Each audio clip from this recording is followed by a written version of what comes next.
BIOS plus logos YouTube channel के माध्यम से जुड़ने के लिए आपका स्वागत और धन्यवाद। मैं राजेश भारद्वाज, प्रवक्ता जीव विज्ञान, राजकीय इंटर कॉलेज द्वारीखाल पौड़ी गढ़वाल हाजिर हूँ। उत्तराखंड बोर्ड कक्षा 12 के छात्र छात्राओं के लिए उनकी फेवरेट बायोलॉजी का 15वां अध्याय, जिसका नाम है जैव विविधता एवं संरक्षण। रोचक जानकारियों से भरपूर यह अध्याय 5 यूनिट में सम्मिलित है।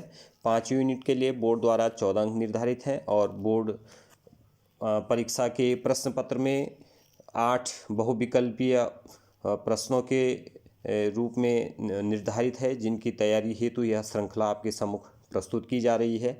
इस प्रश्नोत्तरी के सभी प्रश्नों को NCERT द्वारा तैयार पाठ्यपुस्तक से तैयार किया गया है।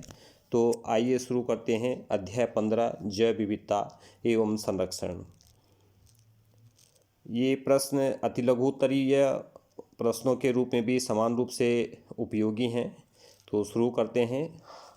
प्रथम प्रश्न, पहला प्रश्न, जैविक संगठन के प्रत्येक स्तर पर उपस्थित विविधता ही जैव विविधता है। यह कथन है एडवर्ड जेनर का, एडवर्ड विल्सन का, चार्ल्स डार्विन का।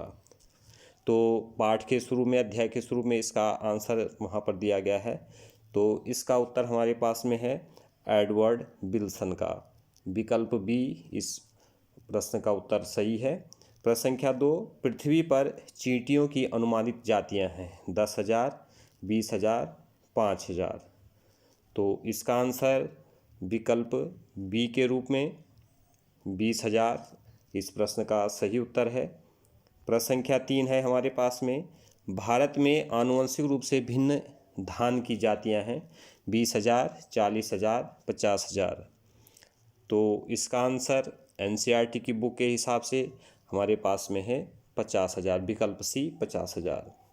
भारत में आनुवंशिक रूप से भिन्न आम की प्रजाति हैं। प्रश्न संख्या 4 है, विकल्प है 100 से अधिक, 1,000 से अधिक, 10,000 से अधिक। इस प्रश्न का उत्तर है 1,000 से अधिक, विकल्प बी इस प्रश्न का उत्तर सही उत्तर है। प्रश्न संख्या 5, जैव विविधता को मुख्य रूप से कितने घटकों में बांटा गया है 2, 3 या 4। तो जैव विविधता के जो घटक हैं वो 3 घटक हैं। 3 घटकों में इसको जो है बांटा जाता है। इसका उत्तर विकल्प बी होगा। प्रश्न संख्या 6, IUCN का मुख्यालय किस देश में स्थित है? Switzerland, America, France. प्रश्न संख्या 6, तो इसका सही उत्तर आपको निश्चित रूप से आता होगा, विकल्प ए स्विट्जरलैंड इस प्रश्न का सही आंसर है। प्रश्न संख्या 7, IUCN 2004 के अनुसार पृथ्वी पर जंतु एवं पादपों की अनुमानित संख्या कितनी है? 1 मिलियन से अधिक, 1.5 मिलियन से अधिक, 5 मिलियन से अधिक। तो इस प्रश्न का सही उत्तर हो जाएगा विकल्प बी 1.5 मिलियन से अधिक इस प्रश्न का उत्तर है। प्रश्न संख्या 8, पृथ्वी पर जंतु जातियां हैं 50% से अधिक, 70% से अधिक या 90% से अधिक। तो इस प्रश्न का सही आंसर हमारे पास में है, पृथ्वी पर जो जंतु जातियां हैं वो 70% से अधिक हैं। प्रश्न संख्या 9, जंतुओं में सबसे समृद्ध जातीय वर्ग समूह है? विकल्प ए कीट वर्ग, विकल्प बी मत्स्य वर्ग, विकल्प सी स्तनधारी वर्ग। तो इस प्रश्न का सही आंसर है विकल्प ए कीट वर्ग, इसका सही आंसर है। प्रश्न संख्या 10, भारत में वैश्विक जातीय विविधता का कितने प्रतिशत है? 8.1%, 9.1% या 20%। तो इस प्रश्न का सही आंसर होना है विकल्प ए 8.1%, 8.1%।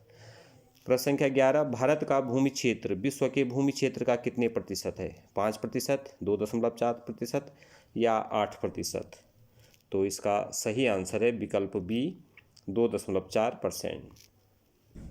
प्रश्न 12 है, भारत में पक्षियों की जातियां हैं 1200 से अधिक, 1500 से अधिक, 150 से कम। तो इसका सही आंसर होना है विकल्प ए 1200 से अधिक। प्रश्न संख्या 13 महत्वपूर्ण प्रश्न है, भूमध्य रेखा से ध्रुवों की ओर जाने पर जातीय विविधता बढ़ती है, जातीय विविधता घटती है, जातीय विविधता निश्चित रहती है। तो जब भूमध्य रेखा से ध्रुवों की ओर हम जाते हैं तो जातीय विविधता विकल्प बी घटती जाती है। प्रश्न संख्या 14 है, प्रसिद्ध प्रकृतिविद एवं भूगोल शास्त्री अलेक्जेंडर वान हम्बोल्ट किस देश के निवासी थे? जर्मनी, फ्रांस या इंग्लैंड? तो इसका सही आंसर है विकल्प ए, जर्मनी। इम्पोर्टेंट प्रश्न है 15वां। समीकरण log s equal to log c plus z log a प्रदर्शित करता है जातीय क्षेत्र संबंध, जैव विविधता या ऊंचाई ताप संबंध? तो बताइए क्या इसका आंसर है?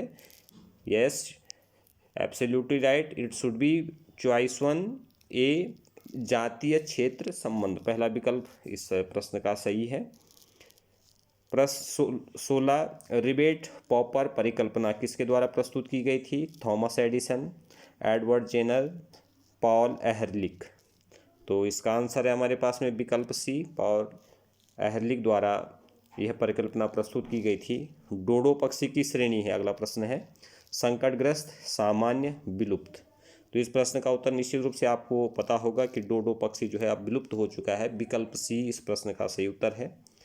प्रश्न संख्या 18 है, पृथ्वी का फेफड़ा कहा जाता है? अमेजन वर्षावन, भारतीय वर्षावन, यूरोपीय वर्षावन? तो पृथ्वी का फेफड़ा कहा जाता है विकल्प ए, अमेजन वर्षावन को। प्रश्न संख्या 19 इंपॉर्टेंट है, पार्थेनियम है खरपतवार, फसल, औषधीय पादप? तो पार्थेनियम के बारे में आपको निश्चित रूप से जानकारी होगी कि पार्थेनियम क्या है, एक खरपतवार है। विकल्प ए इसका सही उत्तर है। प्रश्न 20, विश्व में कुल कितने जैव विविधता हॉटस्पॉट हैं? 34, 50, 55? तो इसका सही आंसर है विकल्प ए, 34 जो है जैव विविधता हॉटस्पॉट हैं। भारत में कितने हॉटस्पॉट हैं? 3, 4 और 5, 3, 4 या 5? तो एनसीईआरटी की बुक के अनुसार भारत में जो जैव विविधता हॉटस्पॉट है उनकी संख्या है विकल्प ए, 3। प्रश्न 22, स्वस्थाने इन सीटू संरक्षण में सम्मिलित है? जंतु उद्यान, वनस्पति उद्यान या पवित्र उपवन? एक महत्वपूर्ण प्रश्न है, तो इसका सही उत्तर है विकल्प सी, पवित्र उपवन।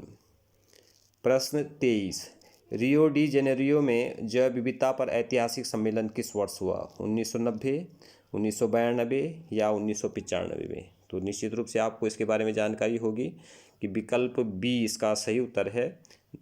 1992 में यह सम्मेलन हुआ था।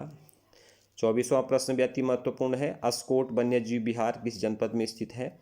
पौड़ी, उत्तरकाशी या पिथौरागढ़? उत्तराखंड राज्य से संबंधित यह प्रश्न है, तो इसका सही उत्तर है विकल्प सी, पिथौरागढ़। प्रश्न 25 है, सोना नदी वन्यजीव विहार किस जनपद में स्थित है? पौड़ी, पिथौरागढ़ या उत्तरकाशी? तो इसका सही आंसर बताइए क्या होना है? विकल्प ए, पौड़ी गढ़वाल में सोना नदी वन्यजीव विहार स्थित है। गोविंद राष्ट्रीय उद्यान किस जनपद में स्थित है? उत्तरकाशी, चमोली या देहरादून? तो गोविंद राष्ट्रीय उद्यान निश्चित रूप से विकल्प ए, उत्तरकाशी में स्थित है। महत्वपूर्ण प्रश्न है 27 नंबर का क्रमांक पे, वन्यजीव संरक्षण अधिनियम किस वर्ष पारित किया गया? 1971 में, 1972 में या 1986 में? तो इसका आंसर है 1972। वन्यजीव संरक्षण अधिनियम 1972 में पारित किया गया। एशिया का प्रथम राष्ट्रीय उद्यान कौन सा है? कार्बेट राष्ट्रीय उद्यान, सुंदरबन राष्ट्रीय उद्यान, कान्हा राष्ट्रीय उद्यान?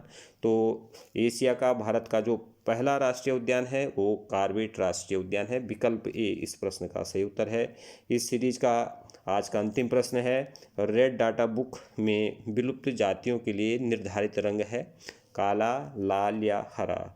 तो जो जीव जातियाँ लुप्त हो गई हैं, रेड डाटा बुक उनको विकल्प ए काले रंग से जो है प्रदर्शित करता है। तो इस अध्याय से संबंधित ये बहुविकल्पीय प्रश्नों की श्रृंखला यहाँ पर जो है समाप्त होती है। हम ये आशा करते हैं कि निश्चित रूप से परिषदीय परीक्षा में ये प्रश्नावली आपके लिए लाभदायक सिद्ध होगी। आप सभी का धन्यवाद।